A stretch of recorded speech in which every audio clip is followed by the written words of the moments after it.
Olá, pessoal. Espero que todos estejam bem. Hoje a gente vai falar sobre infecções sexualmente transmissíveis.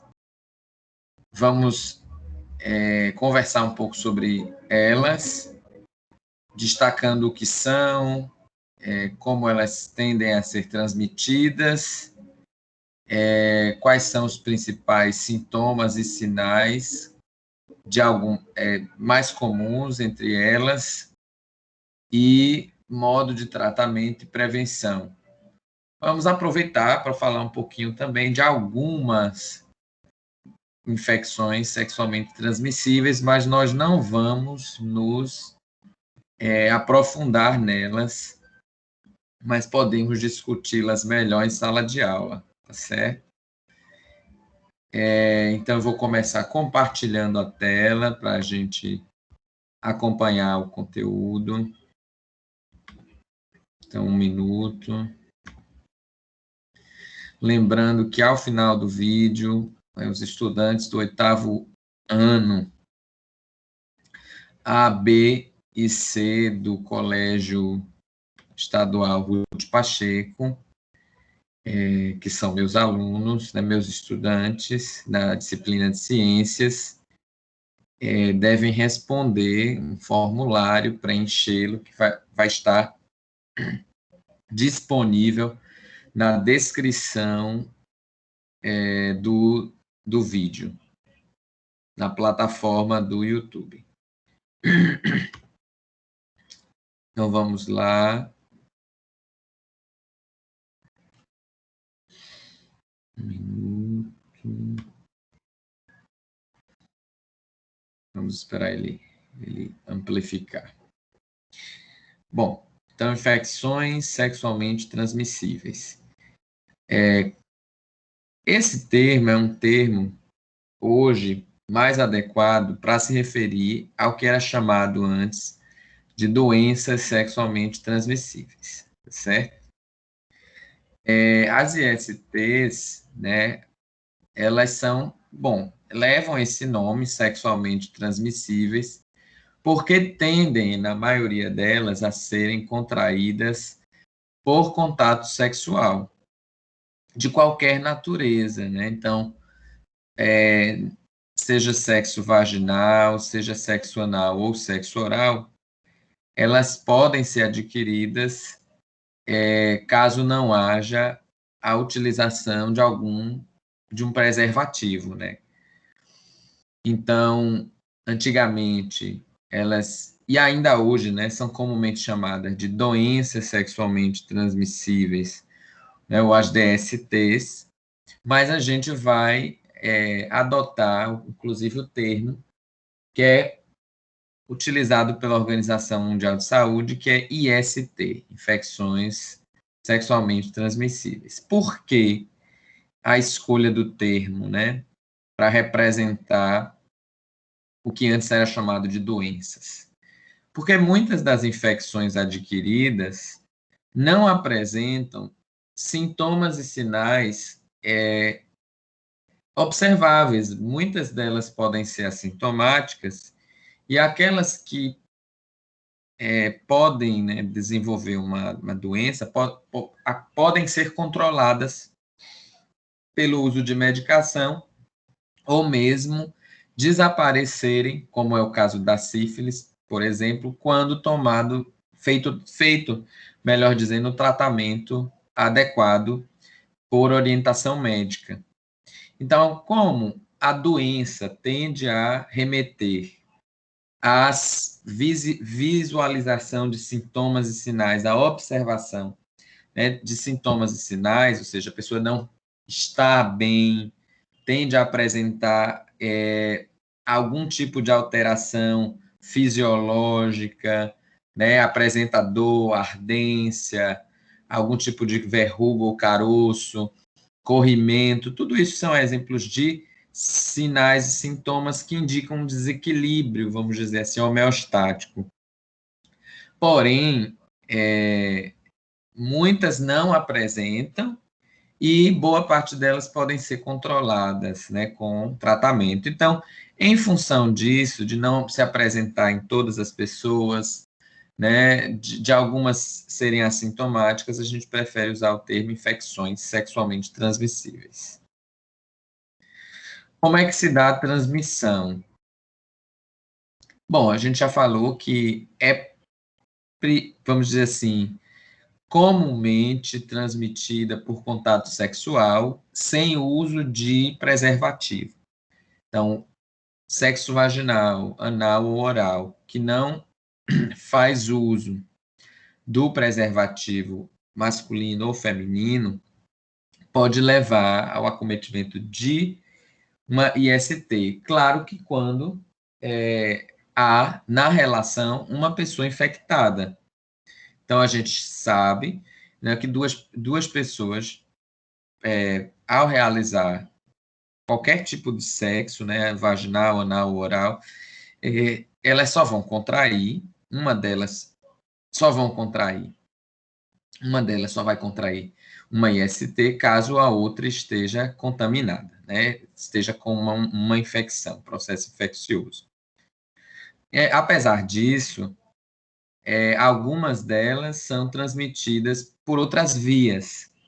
Então, pela gestação, se a mulher já tem uma infecção na hora do parto, pelo processo de amamentação, né, que é alimentar a criança através do seio, do leite materno, por transfusão de sangue ou compartilhamento de objetos cortantes, né? Tá aí a necessidade de quando a gente vai num barbeiro, trocar a lâmina que vai fazer o pé do cabelo ou a barba, né?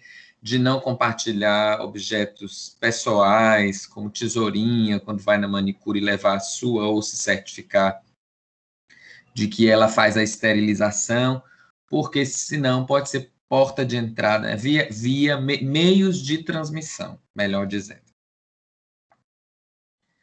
Então, a gente já falou que nem toda infecção sexualmente transmissível causa sintomas, então algumas a gente disse que são assintomáticas. O que é isso? Quando a infecção não causa sintomas, certo? Mas quando há sintomas, a gente tem que entender que não são iguais, depende do tipo de infecção. Os sintomas que o sujeito apresenta depende do tipo de infecção, se é viral, se é fúngica, né, se é bacteriana. E aí, qual o tipo de vírus, bactéria ou fungo é responsável pela infecção? Isso define mais ou menos os tipos de sintomas, né? Mas algumas manifestações clínicas alertam para, vamos dizer assim, o tipo, ou pelo menos que há ali uma infecção sexualmente transmissível. Então, a gente pode destacar aqui o corrimento, né, ou seja, a liberação de uma secreção que pode causar desconforto, ter uma coloração específica, ter um cheiro, um odor específico, que geralmente não se manifesta ou se apresenta normalmente, né, no cotidiano.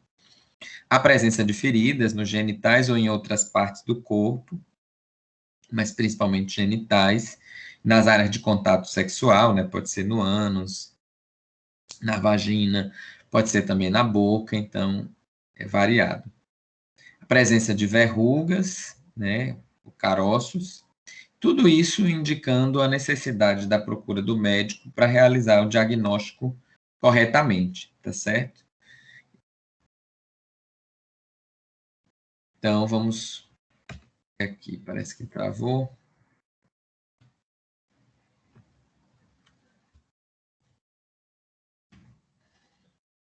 Parece que travou aqui, vamos ver se por aqui vai. Bom, o tratamento, ele se os tipos de sintomas dependem do tipo de infecção, do agente causador da infecção, que que pode ser vírus, fungos, né, bactérias, o modo de apresentação e o modo de tratamento são diferentes, né? Então, por exemplo, para o tratamento de bactérias, como doenças causadas, infecções, melhor dizendo, causadas por bactérias, se a gente pensa na sífilis, que inclusive pode ter uma fase assintomática, né, por muito tempo ficar latente e só desenvolver, inclusive, quadros bastante graves depois de muito tempo de um período de latência no sentido de que está ali guardadinho e adormecido, vamos dizer assim. Entenda adormecido a título, né, de didatismo, da gente pensar assim, que ela está ali, mas que pode se manifestar a qualquer momento, tá certo? Em um determinado momento, reativando aí as suas atividades que podem gerar doença. Então, por exemplo, no caso da sífilis, que é causado, né, por uma bactéria, o tratamento é feito por antibióticos, né? O caso de apresentação de HIV, ou de outra IST causada por vírus, o tratamento não pode ser por antibióticos, porque não é uma bactéria, então não vai atuar a título de poder destruí-las, destruir as bactérias e cessar a infecção. Mas, por exemplo, no caso do HIV, já há tratamentos com antirretrovirais, que, vamos dizer assim, inviabiliza, dificulta que o vírus atue dentro do organismo humano. Como a gente vai ter uma aula depois específica sobre HIV, eu explico melhor sobre isso, mas o que a gente precisa entender aqui os tratamentos são diferenciados a depender do tipo de agente infeccioso. Então, no caso das bactérias, pode ser utilizados os antibióticos, no caso de alguns vírus, os antirretrovirais específicos, como no caso do HIV, que vai impedir, por exemplo, a atuação de alguns componentes, como a transcriptase reversa, que facilitam o desenvolvimento e a reprodução do vírus dentro do organismo humano.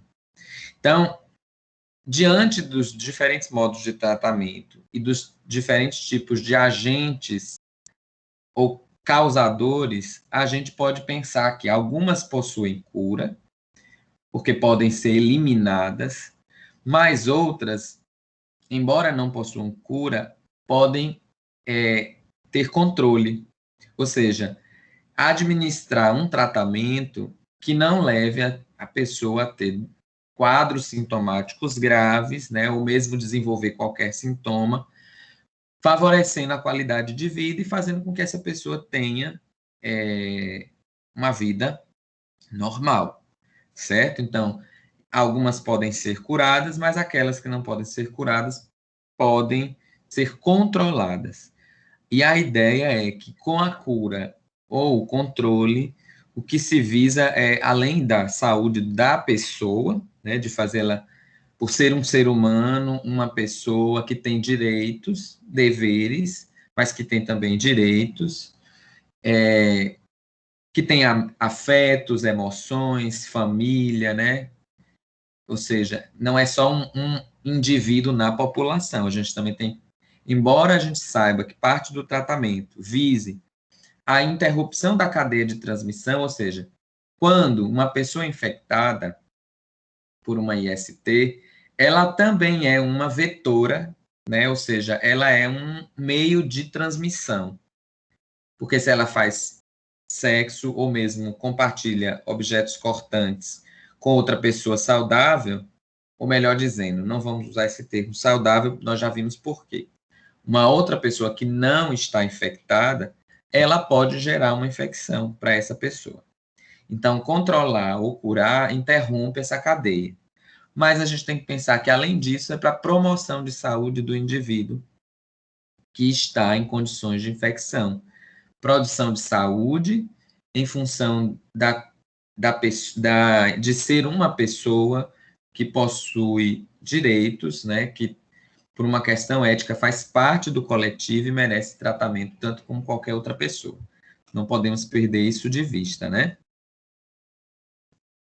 mudou aqui um modo de passar, vamos lá. Prevenção. O principal meio de prevenção, né, que se a gente pensa assim, por que eu digo principal? Porque se a pessoa não tem contato sexual e esteriliza objetos, ela também não corre o risco de infectar ou adquirir uma infecção. Mas um outro método que permite que as pessoas se relacionem sexualmente, que é muito seguro, impede a transmissão de infecção, né, das infecções sexualmente transmissíveis ou aquisição, é a camisinha.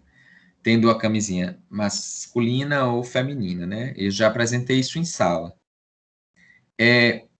O uso, né, deve ser feito em qualquer tipo de relação.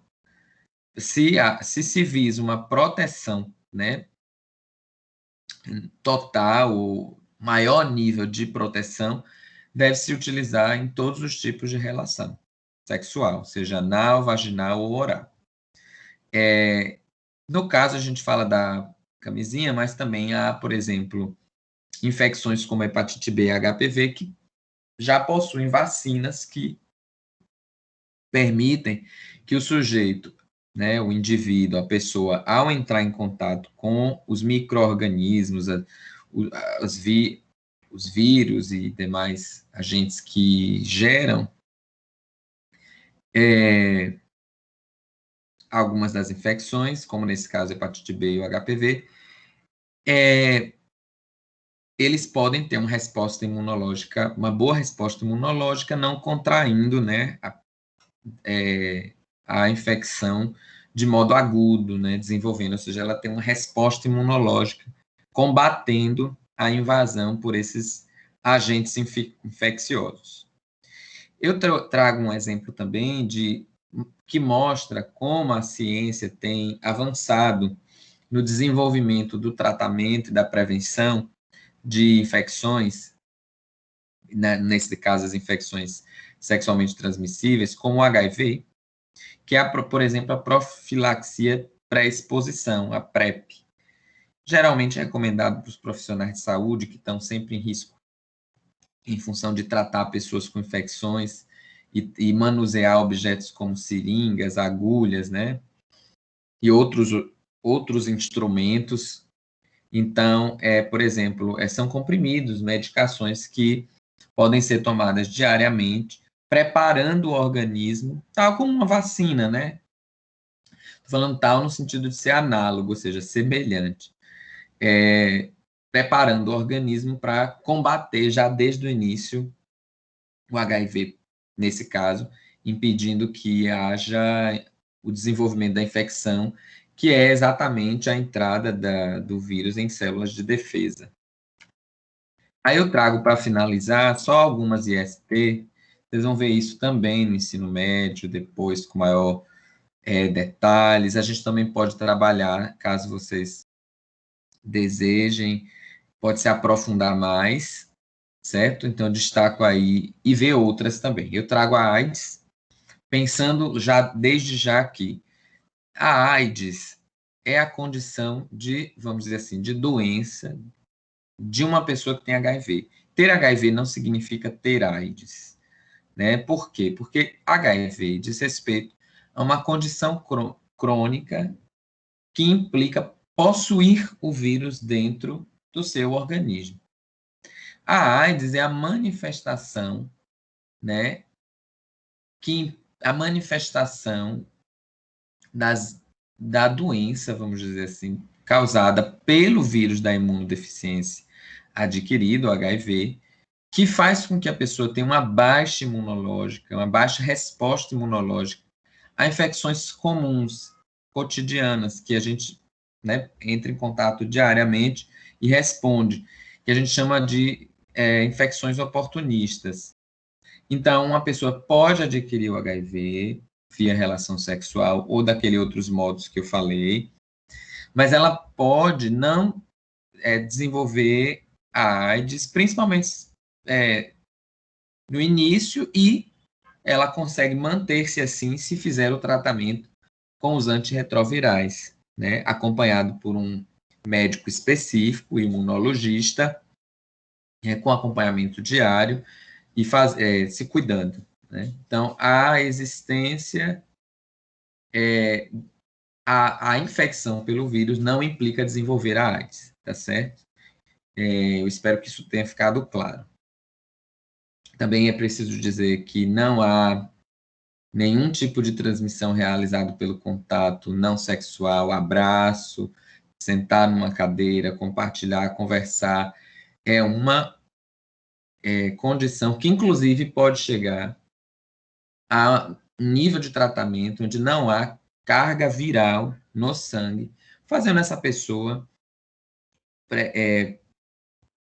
uma pessoa completamente segura frente a uma condição crônica como essa, tá certo? Aí tem o condiloma acuminado, que é o HPV, né? Porque, na verdade, o termo HPV diz respeito ao nome do agente causador, papilomavírus humanos. Esse papilomavírus devia estar em maiúsculo, peço perdão.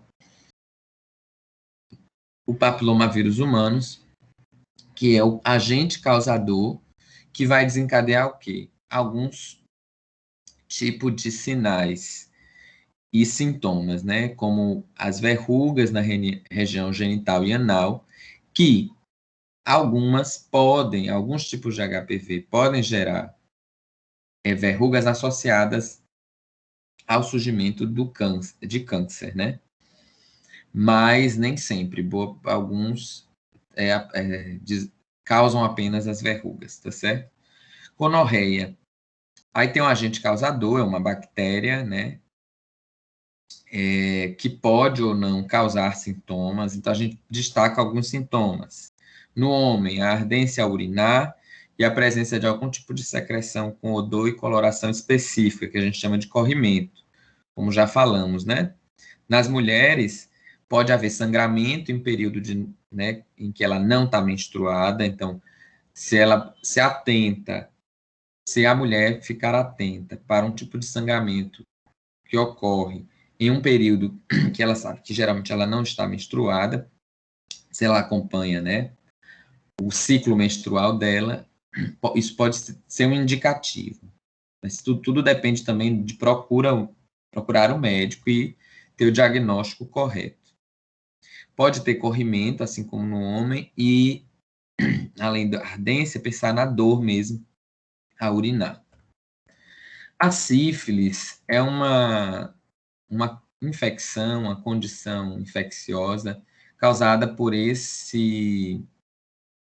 essa bactéria, Treponema pallidum, e ela é considerada uma infecção de alta gravidade, no sentido de que ela pode ter estágios mais leves e, inclusive, com falta de sintomas que denunciem o quadro, né, a gravidade do quadro, a própria sífilis, e que pode desaparecer visualmente, pode ter alguns sintomas iniciais, mas que desaparecem e dão a entender a pessoa, naturalmente, sem tratamento, que ela está livre da infecção, mas, na verdade, ela está em período de latência e pode voltar a causar graves sintomas. Por isso que ela é dividida em 3 fases, né? Tem ou estágios. A fase 1, ou estágio primário, em que ou sífilis primária, por isso que está no feminino aí, sífilis primária, onde, por exemplo, se observa uma ferida no local de entrada, né? Então pode ter uma ferida na genitália, que é causada pela bactéria, e só que ela tende a ser um sinal, uma manifestação que não incomoda e, portanto, muita gente deixa passar despercebido. Então, não apresenta dor, é apenas uma ferida, tende a ser uma e não muitas, né? Não há prurido, não há coceira, e acaba desaparecendo sem deixar marcas, né? Quando aparece a fase secundária, mesmo que apresente manchas no corpo, febre e mal-estar, ela tende logo em seguida a desaparecer também e deixar o estágio, vamos dizer assim, a sífilis em estágio latente. E aí, nesse estágio, ela é assintomática e tem duração variável. podendo entrar na terceira fase depois de muitos anos, até 40 anos depois, né? Então, causando os graves sintomas, né, que é o acometimento do sistema cardiovascular e nervoso, ou seja, causar danos a esses sistemas, podendo inclusive levar à morte, mas que tem um tratamento quando identificado. Então, fazer os exames periódicos, né, ter um acompanhamento com o médico, mesmo não apresentando sintomas e sinais, né, se certificando, fazendo a bateria de exames em uma determinada frequência, a pessoa pode saber, principalmente porque se ela também faz o sexo sem camisinha, o ideal é que ela também vá periodicamente ao médico para fazer seus exames e verificar, porque é uma condição tratável, né, por meio do uso de antibióticos, a penicilina. Eu trago por último a hepatite B, que causa inflamação no fígado, tá certo? Hepatite aí vem, o radical lembra, né, as células do fígado, daí o nome a gente pode associar melhor a uma inflamação que atinge o fígado, é causado por um vírus, o HBV, que geralmente é assintomática, né, uma doença silenciosa, muitas vezes, mas que quando apresenta sintomas tendem a ser a tontura, né, dor abdominal, vômito, um rosto, quando eu falo icterícia, né, assim, uma pele e olhos amarelados. Então, são sinais típicos aí desse tipo de infecção. Então, gente, obrigado pelo terem assistido essa aula, quem acompanhou até o final, espero que vocês tenham entendido. Eu lembro a vocês da necessidade, né, dos alunos responderem ao formulário para que vocês marquem a presença de vocês, para que compensem na carga horária e façam como uma atividade processual de avaliação, não é uma prova, né? É só mesmo para a gente exercitar o que foi aprendido. Deixem as suas sugestões, os seus comentários, façam a avaliação do vídeo, lembrando que a aprendizagem se dá no coletivo, a gente aprende juntos, tá certo? Um grande abraço para vocês e até o próximo vídeo.